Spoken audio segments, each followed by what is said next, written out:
জাদুর শহর ঢাকাতে স্বাগতম। স্যার আমনেরে কিভাবে সাহায্য করতে পারি? মুই এই শহরে বসবাস করতে চাই। কি? আমনের মাথা ঠিক আছে মেয়া না পাগল হয়ে গেছেন?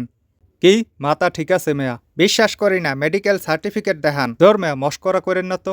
স্যার ঢাকা শহরে বসবাস করতে চাইলে মুসলেকা দেওয়া লাগবে যে আপনি সজ্ঞানে সুস্থ মস্তিষ্কে এই শহরে বসবাস করতে চান এবং পরবর্তীতে এটা নিয়ে কোনো কমপ্লেন করতে পারবেন না। আচ্ছা ঠিক আছে, মুসলেকা দিলাম। মুই সজ্ঞানে সুস্থ মস্তিষ্কে এই শহরে বসবাস করতে চাই। আচ্ছা ঠিক আছে, এখন এক টুকরা জমি দেন, বাড়ি বানাইয়া থাকমু।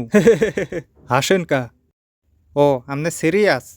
দুঃখিত স্যার, ঢাকা শহরে বাড়ি করার মতো কোনো জমি খালি নাই। তাহলে থাকমু কই? ভাড়া থাকা লাগবে। তাহলে একটা ভালো বাসা দেন। সরি স্যার, কোনো ভালোবাসা নাই। এ শহরে কেউ কাউরে ভালোবাসে না। আরে মেয়ে, ওই ভালোবাসা না, থাকার জন্য ঘর। ব্যাচেলর না ফ্যামিলি? ব্যাচেলর।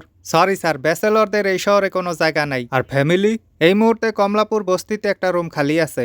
এক রুম, বাথরুম করা লাগবে বাইরে ডেরেনে, ভাড়া মাসে 20,000 টাকা। কি কন মেয়া, মস্করা করতে না করছি? মস্করা না, এটাই বাস্তবতা। এর চেয়ে কমে কিছু নাই। ফুটপাতে ঘুমাইতে পারবেন, তবে রাতপূর্তি 500 টাকা দেওয়া লাগবে।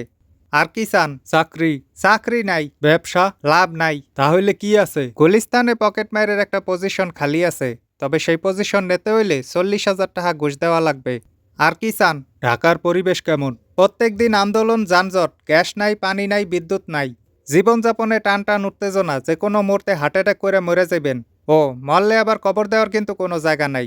এজন্যই আগেই বলছিলাম যে মাথা ঠিক আছে কিনা মুসলেকা দিতে।